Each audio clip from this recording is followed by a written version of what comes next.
Greetings, everyone, and welcome. It is May the 8th, and there are so many things going on right now, I can't even keep up with it. Yes, a new pope was just elected, and that is a big unfolding story today. And congratulations to all of those of Catholic faith. But today I'm going to jump in, as you can see with the title, The Obsession with Witkoff. We're going to talk also about facts in regard to Putin's truce and ceasefire. And I've got the news coming out of the meeting between Xi Jinping and Vladimir Putin, which lasted for 7 hours. So thank you for being here. You can see in the title, Obsession. I mean, Donald, I love me. Putin, I love Witkoff. And Xi, I'm the big boss. And honestly, guys, that's what we're looking at. This obsession with Witkoff and thinking that he is basically Jesus and can solve all the world's problems is just mind-boggling to me. And we're going to get back to that video in just a few moments. But first, facts only today in regard to the Putin ceasefire, and Ukraine is doing everything that they can do to push the information out there on what Russia is doing. It begins with this: Andrei Subiga posting about the Putin ceasefire. I just spoke with Ukraine's military command, who provided information about the frontline situation. Predictably, Putin's parade ceasefire proves to be a farce. So this is a fact. This is coming in from Subiga, the foreign minister of Ukraine. According to our military data, despite Putin's statements, Russian forces continue to attack across the entire front line. From midnight to midday, Russia committed 734 ceasefire violations and 63 assault operations, 23 of which are still ongoing, 586 attacks on troops' positions, 464 of which used heavy weapons, 176 strikes by FPV drones, and 10 airstrikes using 16 guided aerial bombs. Ukraine, we are responding appropriately to all attacks and sharing all relevant information about Russia's ceasefire violations with the United States, the European Union, and our European partners, all other states and international organizations. We will not let Putin, I guess that's a good word, Putin fool anyone when he does not even keep his own word. So you're seeing here an image of where a glide bomb struck in Konstantinivka. There are 12 injured. I can also tell you that this morning there were some ladies, 3 ladies, heading out to go work in their potato garden in the Kharkiv region, and an FPV drone struck their civilian vehicle. All of the women were wounded with shrapnel, and they are in the hospital. So this is what is happening. Now, what's interesting about it is this: you're not hearing very much. Is Ukraine responding? Yes. Is Ukraine defending? Yes. But Russia, they're just being silent. Why? Because they want to get past this May 9th victory parade celebration. Then they want to unload on the world that it's the Kyiv regime doing all of this, and they continue on. So that is why, as of right now, at the recording of this, they are basically being silent. The only official word we have is Peskov coming out and saying, yes, Ukraine's violating everything. They're attacking our positions in Kursk. They're attacking our positions in the Donetsk region. That is what we're hearing. But honestly, last night it was 3 hours into the truce, and glide bombs were already being dropped on Sumy and down towards Zaporizhia. It's just the way it is. But right now, it's like the world is trying to suppress that story, and Ukraine coming out and saying, we're not suppressing it. This is what is happening. Now, I know that many of you are interested in what unfolded from the Putin and Xi meeting. It was 7 hours long, including meals, tea times, walks, you name it. It was a love fest. I have all of the video, but no way am I translating all of that and trying to find the clips. But I have the main statements here, and this is going to be interesting when we compare it to what we're going to hear from Donald Trump in just a minute. Confirm results, Xi and Putin. Number one, they said nuclear conflict possibilities in the world have increased. That would make reference to Russia and Ukraine. That would make reference to what's happening in Iran with Israel and the United States, India and Pakistan, China, Taiwan, North Korea, you name it. So agreed, that's increased. Number two, a sustainable solution to the Ukrainian crisis requires addressing its root causes. And even Xi Jinping in his interviews in their joint statement said, we must eliminate the root causes. This is what we're celebrating here, is the defeat of Nazism. Russia and China support all efforts to bring peace to Ukraine. They have the same viewpoint, and that is interesting because of what you're going to hear in just a minute. Moscow and Beijing intend to increase interaction and strengthen coordination in order to decisively counter Washington's course of dual containment of Russia and China. We're going to fight against the Trump regime and their dual containment policy that is unfolding every day with China and Russia. They're calling it. Now, here it even goes deeper. They called out the Golden Dome. We know that that is Trump's name for what Israel has, the Iron Dome. He wants to create the Golden Dome. The U.S. Golden Dome program is deeply destabilizing and could lead to the deployment of weapons in space and turn it into an arena for armed conflict. Now, ladies and gentlemen, this is why Trump keeps talking about Greenland. But Xi and Putin calling out the Golden Dome today.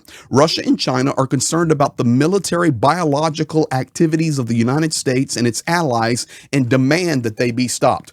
This goes right back to all of the statements we've been hearing come out of Washington, out of the administration, out of the cabinet members about biological weapons, about COVID leaked out of Wuhan. It was the United States testing there. U.S. has biological labs in Ukraine. We've already proven all of that, and the Americans are just saying it out of the White House. This is what they're talking about. All you're doing is giving them binding points. Instead of separating them, we're binding them together stronger, and that is a disaster. This next one, the Russian Federation confirms its commitment to the one China principle and recognizes that Taiwan, there you go, is an integral part of the People's Republic of China. That's it. Okay, so Xi, here, I'm Putin. Xi, you support me on Ukraine, and I'm going to support you on Taiwan. That's it, guys. Russia and China, the last one, call for stabilization of the situation in the Middle East and advocate for the resolution of acute problems through political and diplomatic measures. 7 hours of meeting. Those are the main things coming out. They're getting stronger.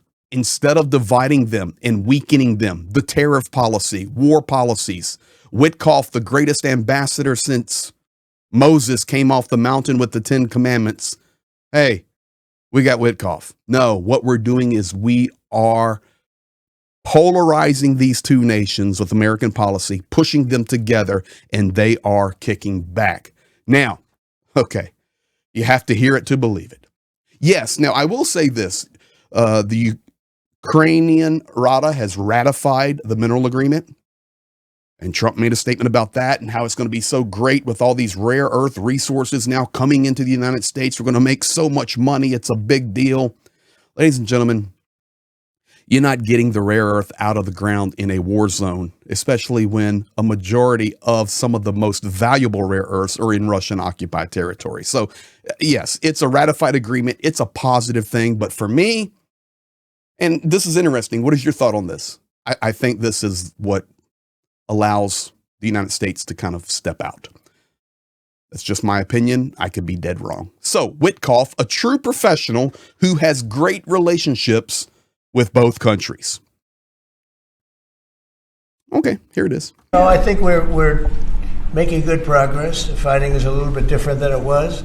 I think if we weren't involved, Russia would be, going at it to maybe get the whole thing. And without our involvement, they'd be able to get it, because we supplied a lot of different things foolishly, but we've been sort of paid back by doing the rare earth deal that I talked about before. I think that I think that we. Okay, you know what? I'm going to pause it there because you need to listen to what he's saying. Remember a couple of days ago, everybody was jumping up and down. Oh, Putin, Trump says Putin's just going to give up on Ukraine and give it all away. That was such a farce. Of course, that's not reality. But now he's coming out and saying, if we hadn't have been there and helped them, Putin would have gotten it all. That's easy to see. And then he made the statement, and I'm going to back it up so you can hear it and listen for it before he goes into praising Witkoff as Moses. Listen, he said, America helped them foolishly. So if you want to know the real Trump position on Ukraine, just listen. It's so easy to hear. Here it is again. No, I think we're making good progress. The fighting is a little bit different than it was. I think if we weren't involved, Russia would be, going at it to maybe get the whole thing. And without our involvement, they'd be able to get it because we supplied a lot of different things foolishly.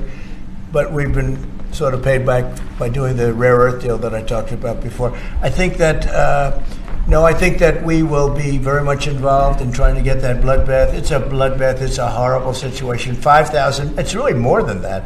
Oh gosh. But it's 5,000 soldiers on average a week. Mostly soldiers are being killed. Young, beautiful people. I mean, they're being killed. I see the satellite pictures coming back. Body parts lying all over fields, heads and arms. It's so terrible. I've never seen anything like it, actually. And if we can get that stopped, that will be a great accomplishment. And we're trying very hard. And I think we're close. And Mr. Witkoff is talking constantly back and forth. He's a real professional. He's got a great relationship with both countries.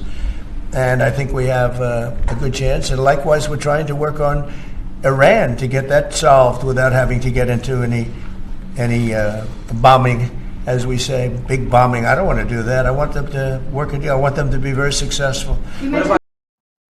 Oh, yeah. Witkoff, he's the man. He is the legend. He is the professional. He has great relationship with both sides. How many times he been hanging out with Zelensky in Ukraine, in Kyiv? How many times he been hanging out with Vova there in the Kremlin, drinking tea? And oh, my dear friend Vladimir, are you really? You can see it's so obvious. And really what we're seeing over this victory day is just the world wants to kind of get past this 9th. Please, let's get past this 9th and then we can move on. All those world leaders are there. Xi is there. Let's just get past it hour by hour by hour. And that is what the hope is right now. But Ukraine saying, no, they're smashing us just like before. Now, we're getting some interesting news out. And one I know confirmed already where Trump has spoken with Erdogan, suggesting that he become more involved in negotiating between Ukraine and Russia. Additionally, reports today that Trump is planning to ask Xi to become more involved in the mediation between Ukraine and Russia.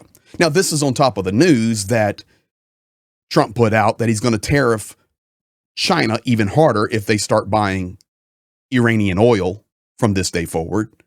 More tariffs, more penalties. But hey, can you go figure out what's happening between Russia and Ukraine and fix that? Yeah, I'll leave you alone with Taiwan. You take care of that. This is really what we're happening now. Additionally, Polish foreign minister likewise making the same statements today. Erdogan and Xi. Why? Let's just take the hints. The hints are very simple. It looks like the Trump administration is going to be stepping out. Thank you for being here. Thank you for your support. We'll keep you updated nonstop. I'll just go back to this and what I started with. I stand by it 100%. I love me and Putin. I love Witkoff and Xi. I'm the boss. We'll see, guys. Keep you posted. Thank you. Be blessed. Thank you for sharing, liking, commenting, and helping us grow to get the message out.